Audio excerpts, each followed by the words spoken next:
next week and still fit to play fullback for a veteran shot. They don't play football.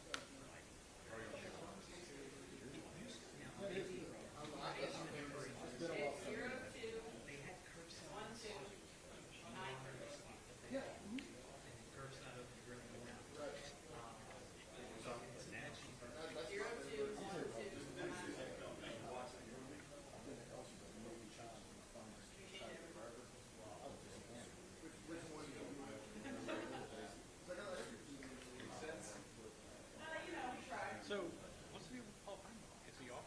Is he really off? We shall find out. That's Brian Kelly. Or you You're just interview with Brian, yeah. you're saying Interview with Brian, or interview with Paul or Peter Burke?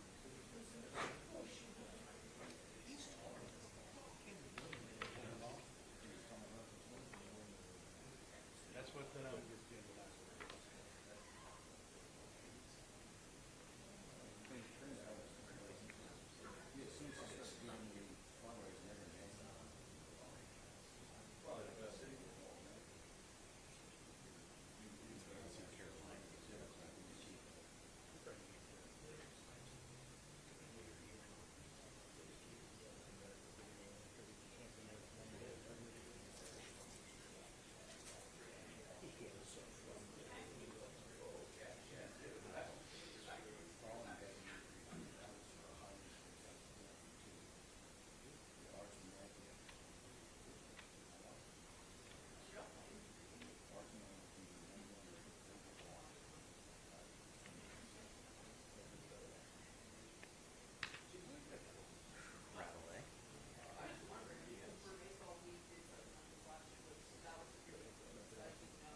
they were good.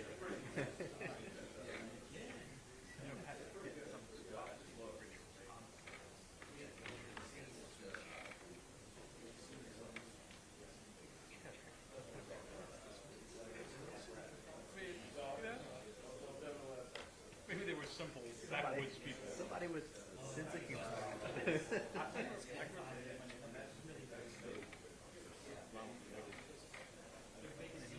He was chubbier than Did he go? I'm assuming he went all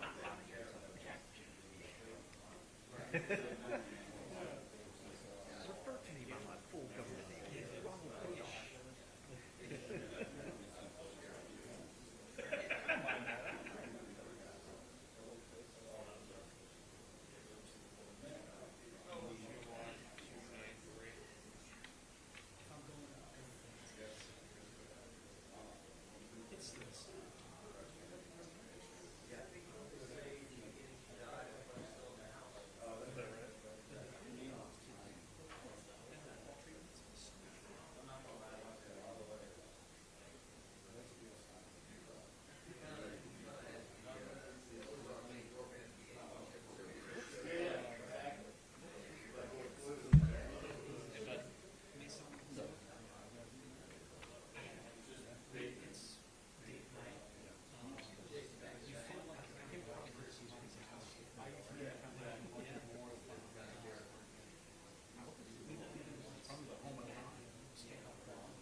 All right, back to work.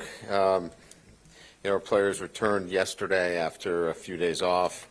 As a staff, certainly we got a chance to do some recruiting and then, get ourselves ready for, really a gauntlet. 6 SEC games in 7 weeks.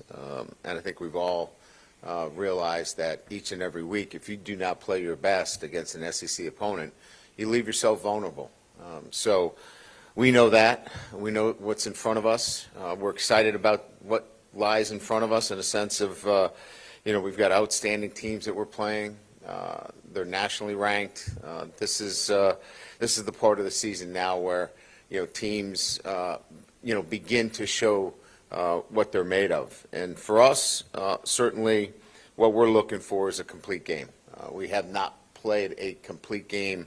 And when I use the word complete game, I'm referring to offense, defense, and special teams complementing themselves and each other, right? What we've had is, bits of really good performances, in particular the second half by our offense, but not a very good start or a good first half by our offense, but our defense playing well. And in particular, you just look to the Ole Miss game where we did not play efficiently enough in the offensively to start the game in the first half, got ourselves behind, and then played well in the second half and had an opportunity to win the game. That can't happen. You leave yourself open to last play of the game, last series of the game, key stop. We just need to play a complete game where our offense complements our defense and special teams. That hasn't shown itself yet. It will. We've worked hard on that. Our players have committed to that. And now we'll get an opportunity to show ourselves against a really good South Carolina team, a team that, I think many know is led by Lenore Sellers, who's an outstanding athlete, incredible arm, has the ability to change a game. We saw what he did against us last year. Certainly somebody that we have to make sure does not wreck the game for us. Again, Coach Beamer does a really good job in all phases, but, their special teams this year in particular, really show themselves. I think that's going to be a great challenge for us. They've got an outstanding returner. They've changed the game in a couple of instances on special teams.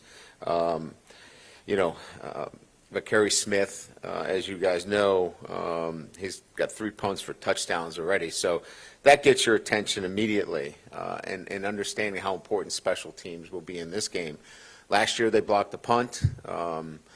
Generally, as you know, if you block a punt in a game, you stand a great chance of winning the game. We're still fortunate enough to win that game. So we've got to be really clean in special teams. We've got to be able to accent the things that we do well as well in terms of our returners. But we've got to play really well in special teams. Defensively, they've got an elite pass rusher, probably one of the best that we'll see all year.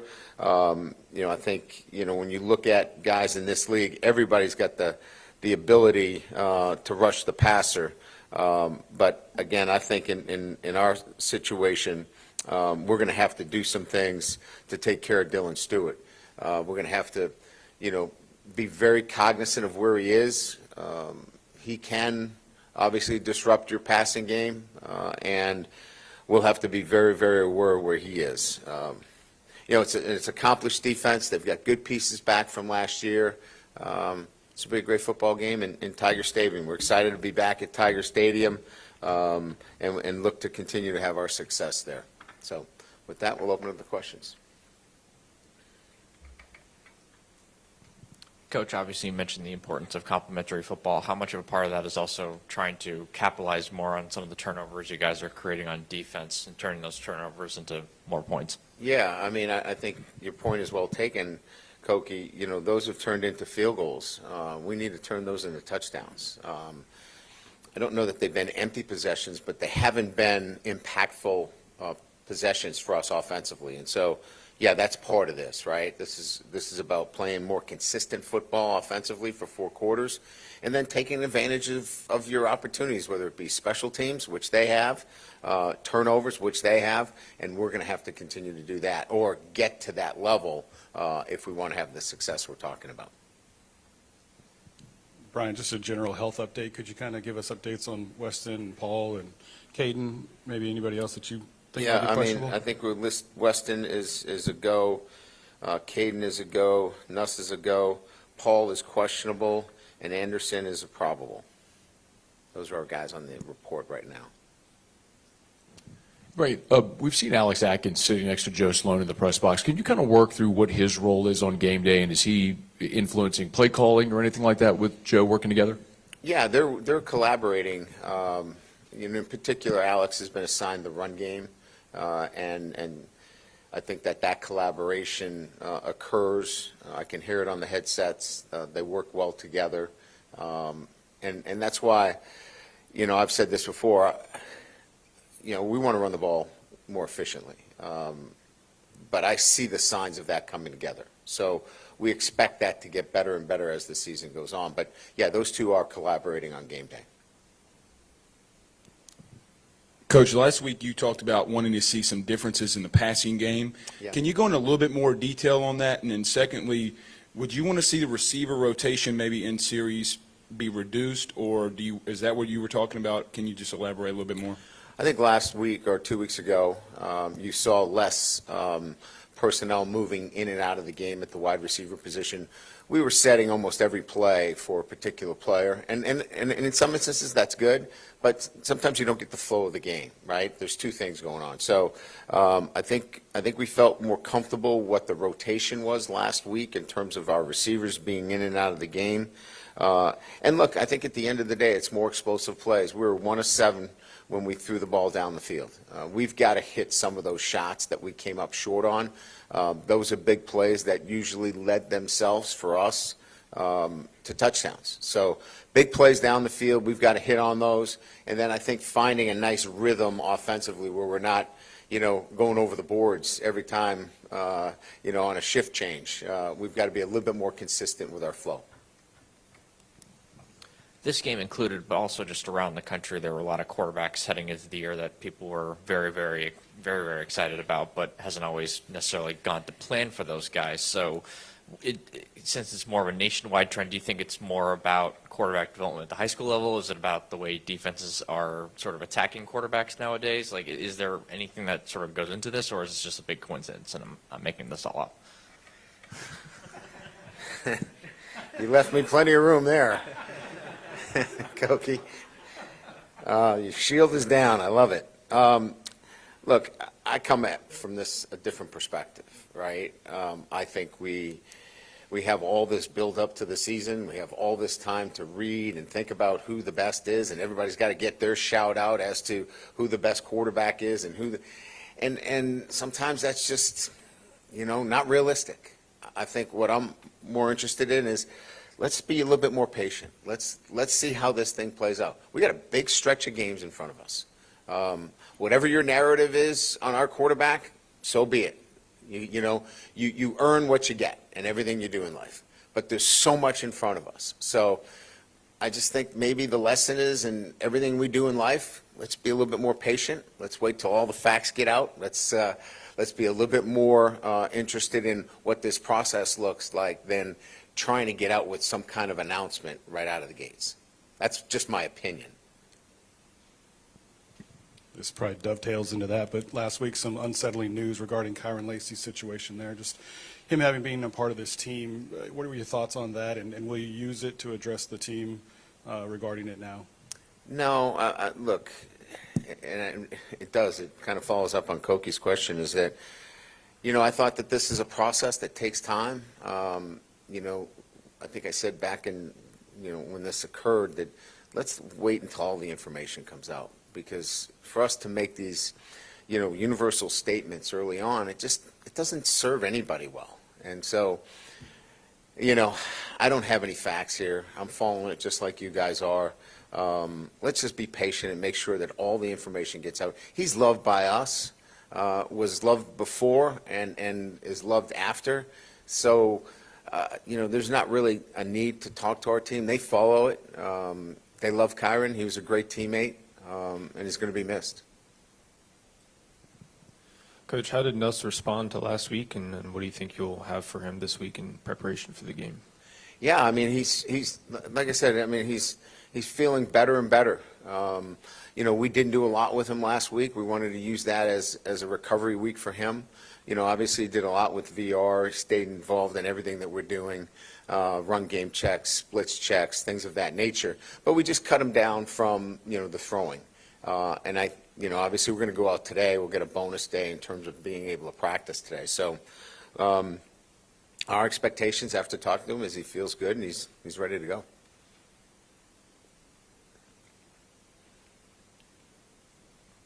Good? We're not letting you out of here that quick. All right. I was hoping. Sorry, Matt. Whenever Gabriel Elliford was injured, we talked about some of the guys that might rotate behind him. Against Ole Miss, Dylan Carpenter only played 9 snaps. Is there an expectation that that might increase, or are you primarily going to run with the 3 guys? I think it's a game-to-game situation. We trust Dylan, but there are certain situations we want to match those 3 players up in the game. And I think that the way the game was playing, we felt more comfortable with that 3-man rotation. Dylan's in that opportunity to be a guy that plays more, but I think it's going to be game-to-game.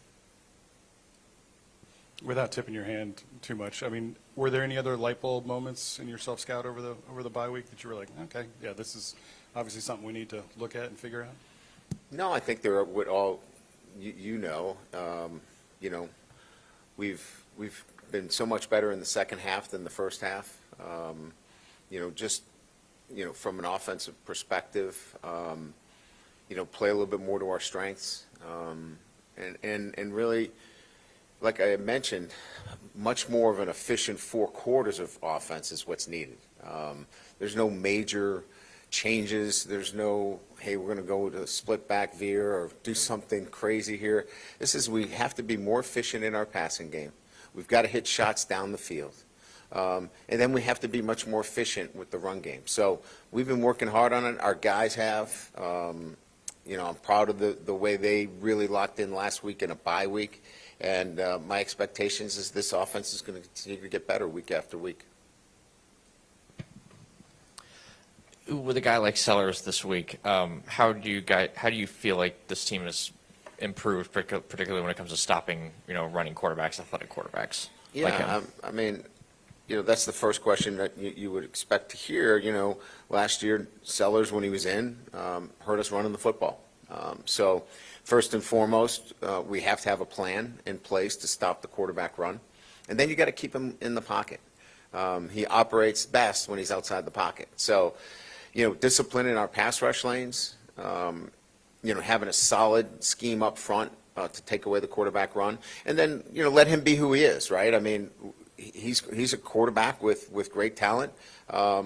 He makes plays outside the pocket down the field. We've got to avoid the big chunk plays that are not scripted. And so, he's a major focus of what we're doing this week. In the off week, in the self-scout, when you look at the offensive line, what are you seeing there? Are they getting close, or, how can they get this running game going? Well, again, getting the running game going is a relative term to, for me, in terms of efficiency. You don't want to be one-dimensional, but you want to be able, when you run the football, you can have some success like we did against Ole Miss late in the game, right? How do you carry that to, where we're going to bludgeon people up front? That's not who we are right now. But we need to have a running game that keeps you honest, that you can't, put 5 guys in the box and cover down with 7 others. So fair box runs, we've got to be better at, and we've got to be able to run the ball efficiently when you give us that look. If you want to play too high safety and give us fair numbers, we've got to be efficient at running the football, and we will be eventually. Brian, right here in the front. I guess 2 real quick. First, for just some clarity, what if anything did Garrett do on the practice field last week? And then 2, with Carius and Weston at the right tackle spot, just Is it still an open competition between those guys? How do you just sort of handle that spot along the offensive line? Yeah, Nuss was involved in the entire practice. We just didn't have him throw. He threw with a towel, which is just getting the motions and keeping the arm ready. But he did essentially all of the mental work for what we had for the days on the field. Yeah, I mean, Weston Davis obviously couldn't play in the Ole Miss game, but look, he's got some snaps underneath him. Karras is there. If Weston needs a blow, we can also look at Karras inside at the guard position now that, Paul is banged up. So we've got some flexibility with Karras to move him into the guard position or the tackle position. With Nuss being limited last week, what did you see from Michael Van Buren, that maybe in growth from when he first got here to now, and what do you think some things that maybe he needs to work on? I think, he's beginning to command the offense the way I'd like a starter to command it, not a backup. I thought earlier in the year he commanded the offense like a backup. I want him to go in there and with confidence, with communication, and do that. And I thought he did a very good job when he was given the reins last week. So those are all really positive things because I think we see his skill set. He's got a live arm. He's got some elusiveness. He's got some grittiness to him that you can see in game situations. But, we really like Mike. We knew what we were getting in the portal. I think it's just his maturation now as a freshman coming into his own now that he's been in this program. So I thought it was a really good week for him. Yeah, after, if I can go back to Ole Miss for a second, when DJ Chester was available to return in the second half, you all stayed with Kern to start the second half. Why did you all make that decision? Because what we saw in the first half, essentially, I think if there were major issues, Matt, Brad and I would have probably made a decision there to make the change. But we felt like Karras was giving us good energy. He was protecting our edge really well in the passing game. There were a couple of mistakes inside out, which we expected that was going to happen. But by and large, we felt like let's let the young guy play. And that was kind of our sense.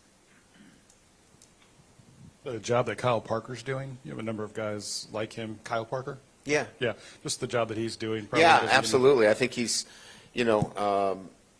look, he's a player that we had a lot of confidence in, but, it was hard to get him on the field at times because you've got a great player in Aaron Anderson. So being able to get some of those guys in rhythm, as was talked about earlier, is important because he gets now a little bit more time on the field. It's not one play in, one play out. And so I think we've been able to see his skill set. He was really big for us in fourth down.